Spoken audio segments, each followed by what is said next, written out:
नमस्कार my dear friends, आपका दिन शुभ हो, आपका दिन मंगलमय हो। एक बार की बात थी कि एक गुरु जी थे जिनके पास एक अपना आश्रम था, लेकिन उस आश्रम को और भव्य बनाने के लिए जो है अपने शिष्य के साथ निकले कि कुछ धन अपने जजमानों से लिया जाए, कुछ धन एकत्रित किया जाए, आश्रम का और विस्तार किया जाए।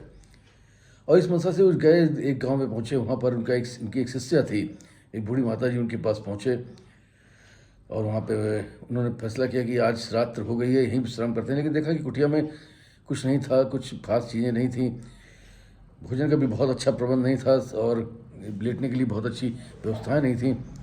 लेकिन किसी तरीके से साधारण सा भोजन बनाया और भोजन बना करके उन्होंने किसी तरीके से जो है एक बिस्तर लगाया, खुद तो बेचारी टाट में लेट गई। गुरु जी के लिए उसने एक दरी बिछाई, गुरु जी दरी में लेटे और गुरु जी दरी में लेटे लेटे सोच रहे थे कि ये इसने एक वृद्धा, ये माँ है, मेरी शिष्या हैं, और इन्होंने लेटते ही इनको नींद आ गई। और गुरु जी काफ़ी देर तक अलटते पलटते रहे, विचार करते रहे कि ये ज़मीन पर भी लेट करके टाट में इतनी गहरी नींद सो रही है आराम से, और मुझे कुछ बेहतर बिस्तर दिया है, लेकिन मैं नहीं सो पा रहा हूँ कि मेरी आदत नहीं थी। मैं आश्रम में गद्दे में सोता था मोटे। बड़े बेचैन है। उनका चलो एक दिन और रुकते हैं, देखते हैं कि इसकी इतनी शांति और खुशी का कारण क्या है। वो दिन भर फिर रुके। उसकी दिनचर्या थी, सुबह उठते ही उसने गाय का चारा वगैरह लगाया, चिड़ियों को कुछ दाना वगैरह किया। उसके बाद स्नान किया, स्नान के बाद ध्यान किया, पूजन किया। उसके बाद जो है कुछ आंगन में लगी हुई तरकारियाँ तोड़ी और तोड़ करके जो है एक जो साधारण सा सुसा भोजन था वो भोजन बनाया। और भोजन बनाने के बाद भोजन को खुद भी गुरु जी को पहले खिलाया, उसके बाद खुद ग्रहण किया। फिर दोपहर में कुछ बच्चों को आसपास के बुला करके उनको हरि शिक्षा दी, हरि ज्ञान दिया, हरि भजन उनको सुनाए। संध्याकालीन आ गई, फिर से उन्होंने भोजन की तैयारी करी और रात में फिर उसी तरीके से विश्राम करके लेटने लगी। तो गुरु जी थोड़ी देर अनबने लेटे रहे। फिर उन्होंने कहा, लाओ इसी से पूछ लेता हूँ कि आखिर क्यों इस चीज़ की नींद आ जाती। उसने कहा, माँ ये बताइए कि आप जो है इतने आराम से दिन भर वर्किंग करती हैं, उसके बाद आराम से यहाँ पर ज़मीन पर लेट के सो जाती हैं, इस सख्त ज़मीन आपको गड़ती नहीं है क्या? इस पर आपको कैसे नींद आ जाती है? बुढ़िया ने कहा, गुरु जी आप तो हमारे गुरु हैं, आपके जो वचन होते हैं उन वचन को सुनने के बाद जो है मुझे किसी भी तरीके का कोई होश नहीं रहता, मैं उसमें लीन रहती हूँ।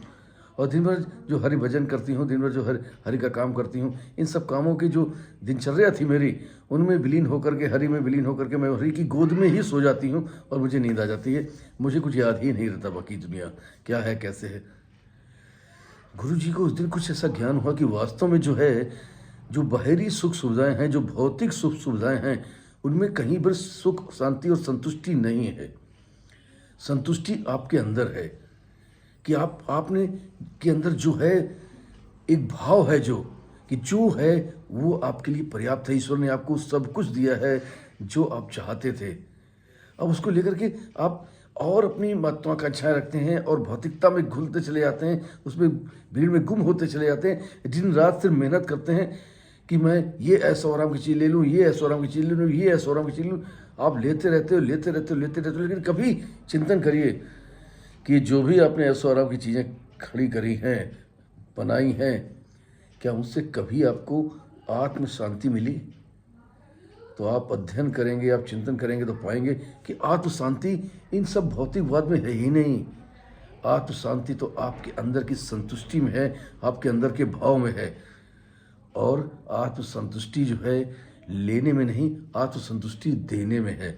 जिस दिन से आप देना सीख जाते हैं, आप ये मान के चलिए उसी दिन से आपका जीवन बदल जाता है, निर्मल हो जाता है, और आप जिस शांति और जिस संतुष्टि की खोज में थे वो आपको मिलना शुरू हो जाती। कभी दे के देखिए, एक बार कभी बेसहारा का सहारा बन के देखिए, एक बार कभी निर्धन को धन देकर देखिए, एक बार किसी भूखे को निवाला दे करके देखिए, एक बार किसी बीमार की सेवा करके देखिए।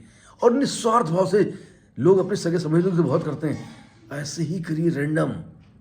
कभी कोई आपको दिख जाए, आपको लगे हृदय में कि इसकी मदद होनी चाहिए, और कर दीजिए, और उसके बाद चल दीजिए।